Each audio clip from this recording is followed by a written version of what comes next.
What are your recollections of Senator Buchanan? Well, he was certainly a true champion of Nova Scotia.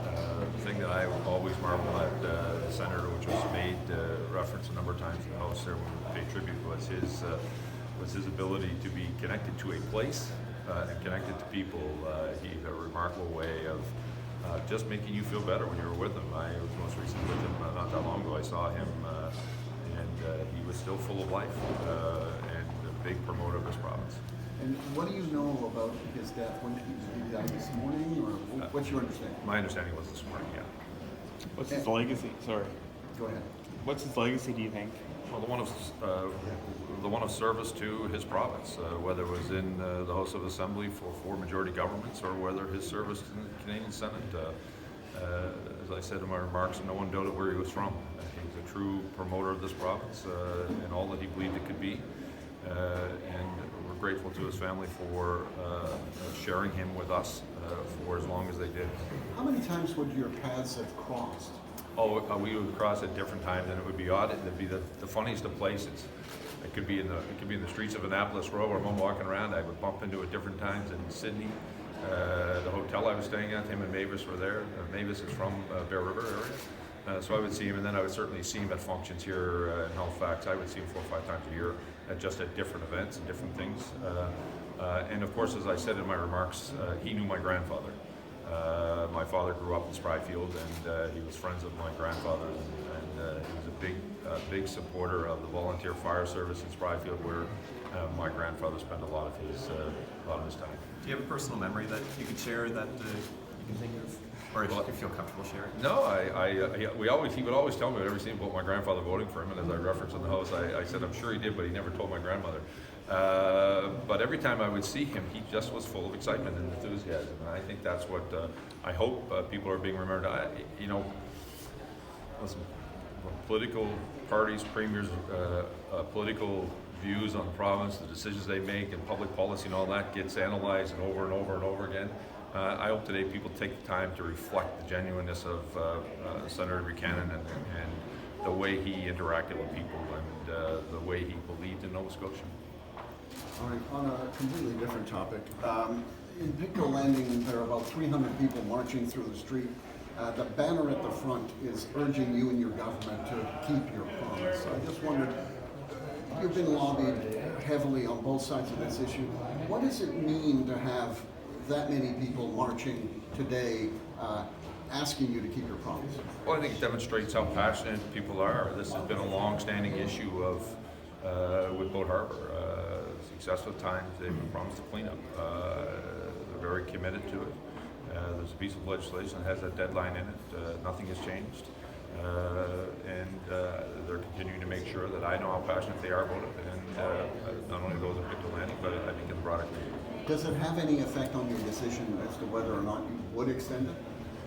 Listen, I know the position of all sides of this issue. They continue to balance it, but the legislation is there. There's nothing before the House to change it. And we'll continue to move forward. I've made a commitment to clean up Boat Harbour, and we will clean up Boat Harbour. Will you keep your promise to close that facility? There's no reason to change, and we will be closing Boat Harbour. In order to clean it up, I have to close it.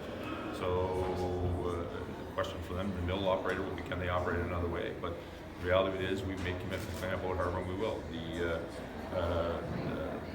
We've been budgeting and set aside money in the budgets for this issue, and we will keep our commitment. And can you speak towards any contingency plans if hundreds of people have to get laid off? Is that something that's been discussed yet for any provincial support that can be given to those workers, perhaps? We've been looking at how do we diversify the forestry sector. I think whether the mill continues to operate or not, the Leahy report was pretty clear.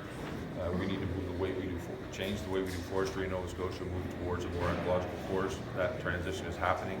There's been a number of biomass plants that are adjusted for the residuals out of our sawmills that are here. One of the reasons why we've worked very hard to get the exclusion in the U.S. lumber deal was to be able to export that product, continue to export that product without the tariffs. So we know there's continued diversification, and there are people who are now looking at how can we best use the chips and the residual fiber that's there. It's my hope, though, that the mill can actually get a permit. They're going through the regulatory process, and we'll see. The NDP want to bring in a bill that would bring psychological harassment into occupational health and safety. Why is that something that's not included at this point? I think yesterday the question was asked to the minister, and the House of Assembly minister said he was more than happy to look at that and work with the member to respond to that. So we'll see where they go with it.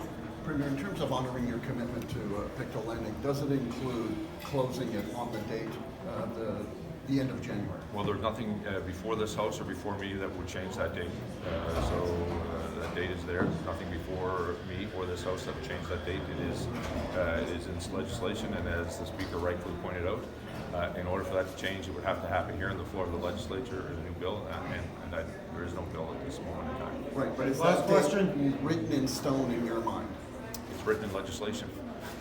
Can Why do you speak think an towards increasing cabinet amount of shuffle if people that's- are questioning your commitment to close Boat Harbour when you say you would? I think people are looking at, quite honestly, they've been promised this many times. I think that's the issue. We've stayed committed to cleaning up Boat Harbour. There's now a federal EA that will delay that cleanup by almost 2 years, but we have committed to it. We will clean it up. We have set aside funding to do that. We'll continue to set aside funding to keep our liability when it comes to making sure we clean that up. There's a number of other aspects associated with this that we're looking at, and particularly around. So when we remove that product out of there, in order to treat it, we have to see if there's other ways that we can clean that product. So we don't have an ongoing residual component to this that we have to continue to deal with. So those things are all ongoing and all working, and we think not only can we deal with the issue of Boat Harbour, but we potentially look at some innovation technology that might be actually help us with not only this particular site, but potentially help with some of the mine sites that we're dealing with. Can you speak towards the cabinet shuffle that you mentioned back in the springtime? Is that on the horizon anyway, or any details on that?